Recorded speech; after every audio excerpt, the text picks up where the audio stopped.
शेतकऱ्याच्या पोरांनो, निराश होऊ नका. येणारं युग आपलंच आहे, विश्वास ठेवा. तुमची बलस्थानं ओळखा. दूध, अंडी, मांस, मटण, अन्नधान्य याच्याशिवाय जगाला पर्यायच असू शकत नाही. म्हणजे थोडक्यात आपल्याशिवाय या जगाला पर्यायच असू शकत नाही. कुणी कितीही जागीरदार असला तरी नोटा दळून खाऊ शकत नाही किंवा डाटा मळून त्याची भाकरी बनवू शकत नाही. येणारा काळ आपलाच येणार आहे, फक्त थोडी तग धरा. कसल्याही परिस्थितीत जगा. जास्तीत जास्त चारा पिकं घेण्याचा प्रयत्न करा. शेळी, मेंढी, बकऱ्या काय पाळायचं त्या पाळा. गोठा तयार करा.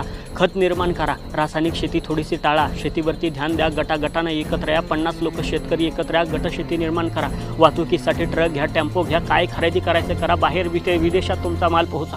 गावकी भावकी हेवे दावे, गावातले भांडणं बांधावरनं भांडणार, जाळ करा या गोष्टीचा. गावातलं राजकारण पेटून द्या. काही घेणं देणं नाही.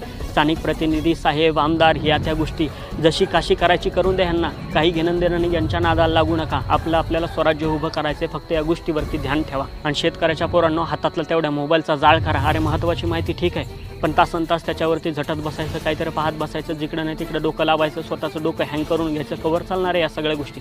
महत्त्वाच्या माहितीपुरता मोबाईल ठीक आहे, परंतु त्या मोबाईलच्या जगातनं थोडंसं बाहेर निघा. शेती व्यवसाय प्रचंड मोठा आहे. जगाला आपल्याशिवाय पर्याय नाही. जेवढं कष्ट करता येईल, राबता येईल, उच्च विचार ठेवता येईल तेवढे ठेवा. अरे एक मर्सिडीजवाला सुद्धा तुमच्या भाजी आणि भाकरीशिवाय जगू शकत नाही. त्याची मर्सिडीज तुम्ही खरेदी नाही केली म्हणून तुम्हाला काहीच फरक पडणार नाही, पण त्याला दिवसातनं 3दा तुमची भाजी भाकरी लागते. त्याच्यामुळं आदरानं तुमच्याकडे सगळं जग बघायला लागेल. तुमचा व्यवसाय 1 नंबरचा. शेतकऱ्याच्या पोरांनो, आपण 2 नंबरचे व्यवसाय करणाऱ्या शेतकऱ्यांची अवलाद नाही आहेत. आपण 1 नंबरचा व्यवसाय करतो आहेत. अभिमानानं शेती या व्यवसायात उतरा, जागे व्हा आणि खऱ्या अर्थानं प्रगतीच्या दिशेनं पहिलं पाऊल आजच टाका. खिंडार पडू दे, अंधार सरू दे, उजेड पडू दे तुझा.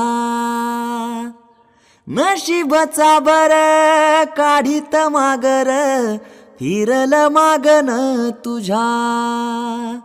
होईल दिवस तुझा उद्याचा, होईल दिवस तुझा.